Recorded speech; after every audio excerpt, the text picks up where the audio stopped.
President Trump's political retribution taking a new turn. A source confirms to CNN that Attorney General Pam Bondi has directed federal prosecutors to launch a grand jury investigation into members of the Obama administration over the 2016 Russia investigation. The probe comes after Director of National Intelligence Tulsi Gabbard declassified documents that she says shows Obama administration officials manufactured intelligence to make it look like Russia interfered in the 2016 election. A review of that investigation shows Gabbard's claims conflate and misrepresent some of what the intel community actually concluded. With us now, CNN legal analyst Joey Jackson. Counselor, thank you for being with us. First, the basics. What does it mean if Pam Bondi is launching a grand jury investigation? What it means is that a grand jury, good morning, John, will convene. A grand jury consists generally of 23 members. A simple majority would have to vote out an indictment. An indictment is an accusation accusing someone of a crime. In a grand jury, it's run by the prosecution. The prosecution presents evidence, and generally speaking, the grand jury does what the prosecution expects it to do. There's two real things to look for. Number one, is there reasonable cause to believe that a crime was committed? And number two, did the subject or subjects of that proceeding committed? Is it clear to you what crime they're really even investigating here? It is not clear at all, and I think it's important, John, to pause and think about where we are in American history. Generally, the Department of Justice is an independent entity. Yes, it's under the executive branch of government, but all norms and all policies and everything else point to a Department of Justice that's detached from the White House. We're in a situation now where we're really investigating political enemies. We had a 2019 Mueller report, you remember him, special counsel relating to Russia. We had a 2023 report relating to John Durham, who really investigated the origins of the report for Russia to see if there was any wrongdoing. Look, it resulted in 2 acquittals because people were charged, and one person who was an FBI lawyer pled guilty to lying. That's it. And now we're here revisiting the same stuff.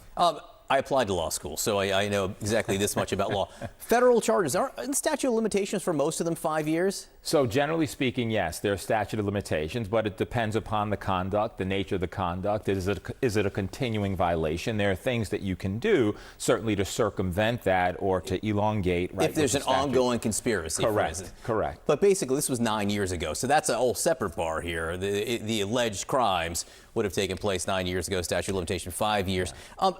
Okay, what would she have to prove? What would the Justice Department have to prove here to get a conviction, taking all of accepting all of what you said before? So here's my problem, John. We live in an age of a lot of misinformation. Many might have seen the AI-generated piece that with Obama getting arrested right in the Oval Office. It looks real. Why do I say that? Because that's something that the current president was putting out there.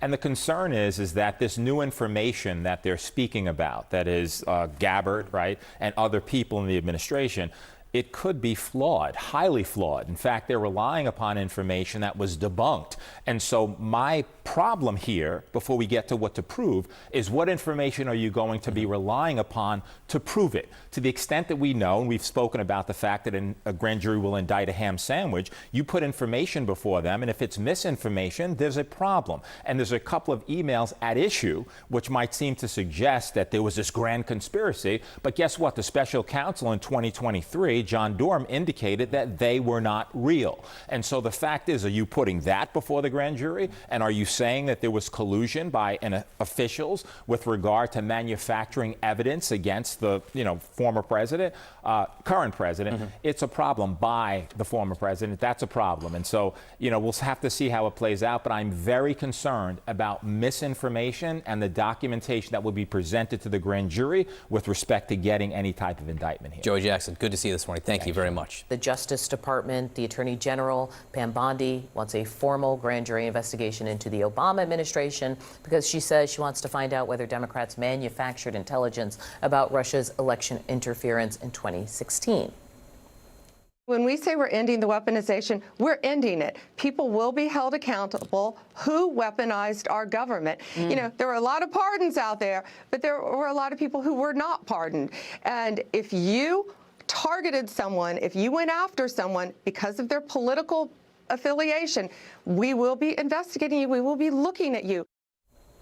So when are Americans going to catch a break from the weaponization of government that lawmakers have complained about? Former Attorney General Eric Holder says the Bondi DOJ is making it worse. This is a weaponization of the Justice Department and the law enforcement capacities of the federal government. It's also an attempt to deflect attention from that which really afflicts the president and his administration right now, which is the release of the Epstein files. The group chat is back. I did describe Bondi as embattled, but is she? No, but I just can't believe Eric Holder, first of all, is saying that, because what happened under the Biden administration? Wasn't the president, how many times was he investigated by DOJ? Current President Trump. So it's been politicized for a long time, not by just this administration. The number one thing I'm watching, and the most important part the American people should see, which is happening right now, is where this grand jury is going to be impaneled. Is it going to be in Washington, D.C., or is it going to be in Florida or another Republican-led state? I think I can answer that one. Yeah. Pretty sure it's going to be in a Republican state. And that's where it's going to get funky in regards to who can be caught up. Yeah. I'm worried about the message this sends to Moscow.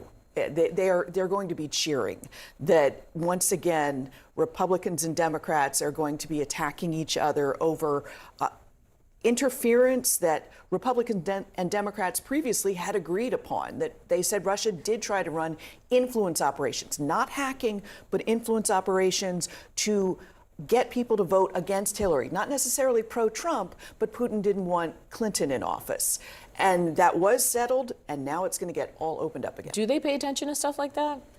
The American public? No, Moscow. Moscow, absolutely. One of Moscow's main goals with influence ops is to create chaos in your enemy, turn people against each other, just to weaken the nation. That's exactly what these influence ops have done to the U.S. All right. Things are only going to get worse as the technological frontier shifts dramatically. I mean, already, if you're spending any time on Twitter, you'll see that fully half of your replies are just bots, and many of them are repeating controversial claims about top issues in politics. Okay, with that, I want to end the group chat. Thank you guys for being with me. This grand jury investigation that Pam Bondi has announced into looking into 2016 and the Russia investigation.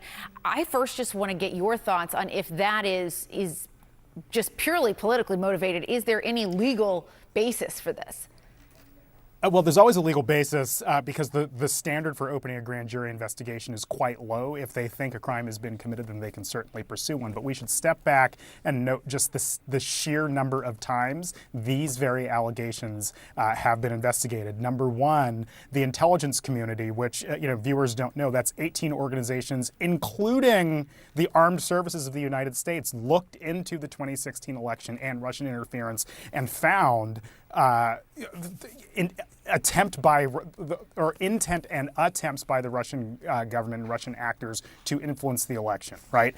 Then the Senate Intelligence Committee, a bipartisan Senate committee led at the time by current Secretary of State Marco Rubio, also found Russian involvement in the 2016 election. Then John Durham, a Republican Trump-appointed U.S. attorney who'd been special counsel, investigated this as well and found that he could not charge anyone with crimes. And then at the end of his investigation, thanked Attorney General Merrick Garland, this was Joe Biden's Attorney General, for his transparency in working together in this process. So any number of entities, Robert Mueller, I know his name can be somewhat radioactive in these circles, but he looked into this too and couldn't charge anybody with crimes. And so where the there is certainly remains to be seen. They can open an investigation, but this is well-trod territory, and none of these bipartisan or outside entities have found any wrongdoing here.